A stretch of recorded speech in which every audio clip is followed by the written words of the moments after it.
Hey guys, welcome to a new video. I'm Stephanie West. I'm a licensed counselor here in the state of Michigan. I want to share a little bit today about don't go finding trouble that you then have to metabolize. And I'm going to lay a foundation by talking about what happens when we are going through seasons of high distress or when we go through a big life moment that is anxiety invoking or anxiety inducing.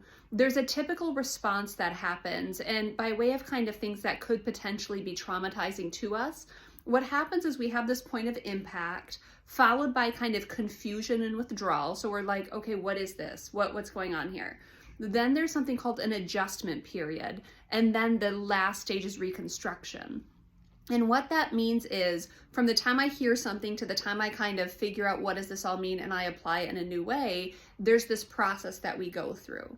One of the things I walk through with anyone going through like a separation or a divorce is every new piece of information that comes at them is going to be a new point of impact. So when we discuss finances, point of impact. When we discuss housing and geography, point of impact. When we discuss what's going on with the kids, point of impact.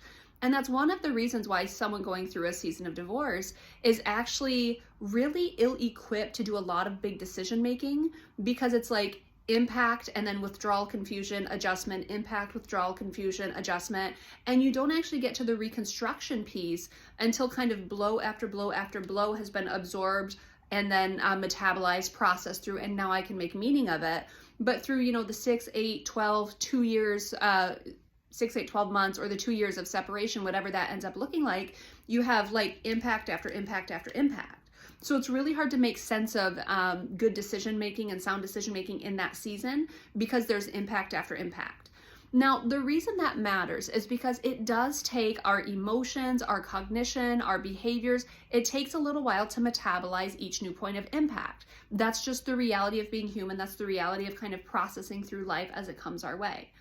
Why that matters is because we shouldn't engage in avoidance and not kind of take in information and process it and sort it. But what we also shouldn't do is track down information to make things worse on ourselves.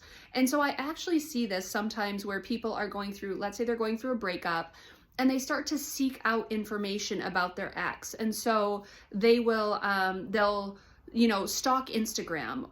Maybe not even stalk. Maybe you want to call it like taking courtesy looks at Instagram, whatever it is. Or they will track down Facebook, or they will reach out to friends of the ex to try to like gather new information. The reason that's such a problem, so maybe you're well prepared or you're better prepared so you're not like caught off guard if something big comes down the pike. But the problem is each new piece of information you seek out, you now have to metabolize it. You now have to do something with it. You have to let it run through your emotions. You have to adjust. You have to kind of recalibrate. And so when you consistently invite in new information that your body has to sort through, your brain has to sort through, you're going to elongate the distress of any type of situation that you're trying to move through and have a reconstruction phase in, because you keep inviting in point of impact, point of impact, point of impact. And so I will often sit with clients who are kind of in this repeat cycle of tracking down their exes. And I'll say like, what's the payoff here? What's the cost here? So the payoff is, well, now I know I won't be caught off guard. But the cost is now I have to absorb and metabolize and reorient after each new piece of information. And it's this exhausting cycle of impact and confusion and adjustment, impact and confusion and adjustment.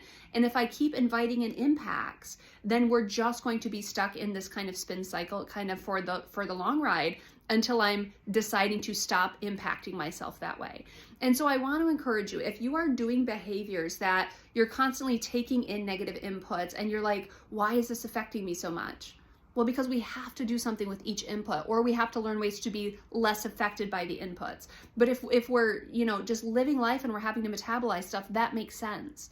But if we're seeking out information and forcing our emotions to kind of, blunt force get hit again and again and again because we have this voracious appetite for wanting to know all of the things, reconsider what you're doing. There is a payoff to kind of, doing due diligence and making sure that you kind of cross your T's and dot your I's and all of the things to make sure that you're not kind of caught unawares. But every time you choose to do that, you are going to be impeding moving through the situation because you are impacting your emotions, and you have to metabolize each time that impact happens. Hopefully that makes sense. Maybe it's a touch too abstract today. This is just my pitch for, don't start cyber stalking people. Don't start tracking down information, proving that people have wronged you, proving that people have, exacted harm in your story. The more you do that, the more you have to metabolize it. And that's why it's such a nefarious lie. We feel like it will protect us when in reality, now we just have more that we have to deal with.